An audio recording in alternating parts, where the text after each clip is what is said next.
বিসমিল্লাহির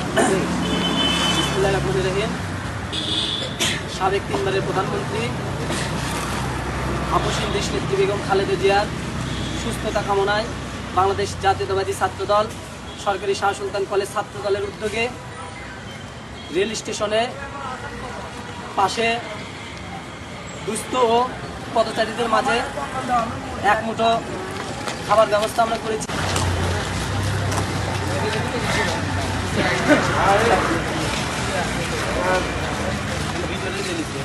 কথা হচ্ছে আমাদের বিএনপির সাবেক 3 বারের প্রধানমন্ত্রী বেগম খালেদা জিয়া অসুস্থ, তাকে বিদেশে নিয়ে যাওয়া হচ্ছে সুস্থতার জন্য। আপনারা দোয়া করবেন ম্যাডামের জন্য যেন সুস্থ হয়ে তাড়াতাড়ি বাংলাদেশে আসে, আমজনতা এবং বাংলাদেশের মানুষের পাশে যেন থাকতে পারে। আপনারা একটু দোয়া করবেন ম্যাডাম যেন সুস্থতা হয়ে তাড়াতাড়ি বাংলাদেশে আসতে পারে। আসসালামু আলাইকুম, আপনারা ভালো আছেন? আপনারা তো জানেন আমাদের 3 বারের সাবেক প্রধানমন্ত্রী বেগম খালেদা জিয়া কিন্তু অসুস্থ, ওনাকে লন্ডনে নিয়ে যাওয়া হচ্ছে সুস্থতা।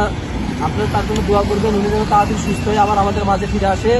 আর উনি আমাদেরকে আপনাদের কাছে পাঠাইছে, দোয়া করেন ওনার জন্য। আচ্ছা,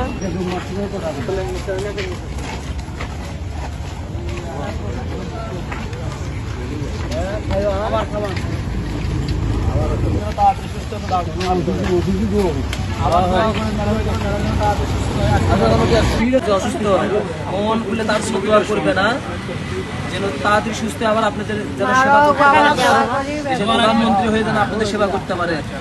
পুত্রবধূ সে যেন আবার আসে, শহীদ জিয়ার যেগুলো কার্যক্রম মানে হয়ে আছে সেগুলো যেন সে পরিপূর্ণভাবে করতে পারে, তার জন্য দোয়া করেন মন খুলে। আসসালামু আলাইকুম। আপনারা বেশি বেশি দোয়া করবেন ম্যাডাম যেন সুস্থ হয়। সামনে যেন ধারে এসে তারেক রহমান এই 6 আসন থেকে ভোট করবে। আপনারা তারেক রহমানের পক্ষে দোয়া করবেন, তারেক রহমান ভোট দেবেন, মানুষ হিসেবে ভোট দেবেন।